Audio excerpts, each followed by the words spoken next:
Serial Kitab Tauhid bagian 32. Masuk neraka gara-gara seekor lalat. Sahabat Rasulullah SAW yang mulia Salman Al-Farisi radhiyallahu ta'ala anhu mengisahkan sebuah riwayat tentang dua orang lelaki. Seorang laki-laki masuk surga gara-gara seekor lalat, dan seorang laki-laki yang lain masuk neraka juga gara-gara seekor lalat. Mereka, para sahabat, bertanya kepada Rasulullah SAW, bagaimana hal tersebut bisa terjadi, wahai Rasulullah? Rasulullah menjawab, ada dua orang laki-laki melewati suatu kaum. Kaum tersebut memuja berhala. Mereka tidak mengizinkan siapapun melewati perkampungan mereka sampai siapapun yang lewat memberikan persembahan kurban kepada berhala mereka. Kaum tersebut berkata kepada salah seorang di antara kedua lelaki tersebut, berikanlah persembahan kurban. Lelaki tersebut menjawab, saya tidak memiliki sesuatu yang bisa untuk dipersembahkan. Persembahkanlah walau hanya seekor lalat. Demikian jawaban kaum tersebut. Maka lelaki ini mempersembahkan seekor lalat. Dia pun dibiarkan berlalu, namun pada akhirnya dia masuk ke dalam neraka. Kaum tersebut berkata kepada lelaki yang lain, berikanlah persembahan kurban.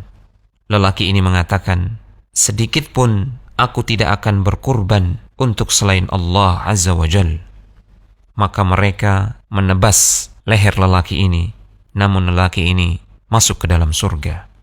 Hadis ini diriwayatkan oleh Ahmad, Abu Nuaim, Ibnu Abi Syaibah, dan Syekh Al-Albani rahimahullahu ta'ala menyatakan riwayat ini sahih, namun hanya sampai mauquf pada Salman Al-Farisi radhiyallahu ta'ala anhu. Dari kisah ini kita bisa mengambil beberapa pelajaran yang berharga.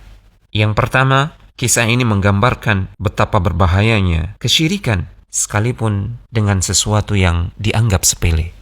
Seekor lalat dalam kisah ini adalah sesuatu yang kecil dan sepele.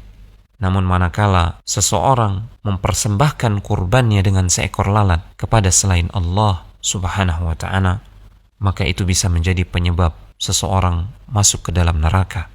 Yang kedua, kisah ini juga menerangkan bahwasanya siapa yang mengerjakan kesyirikan, maka pasti dia akan masuk ke dalam neraka. Dan siapa yang mengamalkan tauhid, dia pun pasti akan melenggang ke surga Allah Subhanahu wa ta'ala. Pelajaran yang ketiga, boleh jadi seseorang jatuh ke dalam kesyirikan, namun dia tidak tahu bahwasanya itu adalah kesyirikan yang bisa berujung kepada neraka. Untuk itu, setiap muslim wajib untuk berilmu tentang tauhid, berilmu tentang perkara-perkara yang bisa merusak dan membatalkan tauhid. Yang keempat, dalam kisah ini terdapat pelajaran tidak bolehnya seseorang untuk meremehkan dosa sekecil apapun itu. Karena boleh jadi apa yang kita anggap kecil, namun ternyata dia adalah dosa besar di sisi Allah Subhanahu wa ta'ala. Apa yang kita anggap biasa-biasa saja, boleh jadi itu adalah kesyirikan yang bisa membatalkan keimanan dan ketauhidan seorang mukmin. Pelajaran yang kelima, laki-laki yang masuk neraka dalam kisah ini, dia masuk ke dalam neraka dikarenakan suatu perbuatan yang dia tidak merencanakannya sejak awal. Dia melakukan perbuatan syirik besar tersebut demi bisa terbebas dari keburukan suatu kaum yang memuja berhala. Di sini terdapat pelajaran sekali lagi tentang betapa berbahayanya perbuatan kesyirikan. Boleh jadi seseorang berbuat kesyirikan tanpa direncanakan awal mulanya, namun di tengah perjalanan hidupnya dia bisa berbuat kesyirikan. Laki-laki yang masuk neraka dalam kisah ini awalnya adalah seorang muslim, namun gara-gara satu perbuatan syirik besar yang dianggap sepele, itu membatalkan keislamannya. Pelajaran yang ketujuh, amalan hati adalah inti ibadah.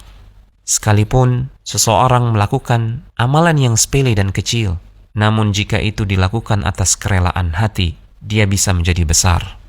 Seseorang berkorban kepada selain Allah dengan sesuatu yang dianggapnya sepele dan kecil, namun hatinya rela dan ridho untuk melakukan hal tersebut, justru ini berujung kepada neraka dan siksa yang abadi. Seseorang hatinya menolak untuk berkurban pada selain Allah. Padahal itu adalah sesuatu yang sepele. Namun amalan hati ini bernilai besar di sisi Allah Subhanahu wa Ta'ala, sehingga Allah berkenan memasukkannya ke dalam surga dan hidup abadi di dalamnya. Pelajaran yang ke-8, kisah ini juga menunjukkan bahwasanya penyembelihan kurban atau mempersembahkan kurban adalah ibadah, dan ibadah hanya boleh dipersembahkan untuk Allah semata. Manakala dipalingkan untuk selain Allah, maka seseorang telah jatuh ke dalam kesyirikan. Yang ke-9, kisah ini juga menunjukkan fadilah atau keutamaan tauhid yang sangat agung. Juga menunjukkan keistimewaan kesabaran di atas ketaatan kepada Allah Subhanahu wa Ta'ala. Sabar menghadapi musibah dikarenakan tetap konsisten di atas tauhid, di atas keimanan kepada Allah Subhanahu wa Ta'ala. Semoga Allah mewafatkan kita di atas tauhid. Telegram channel Kristal Iman.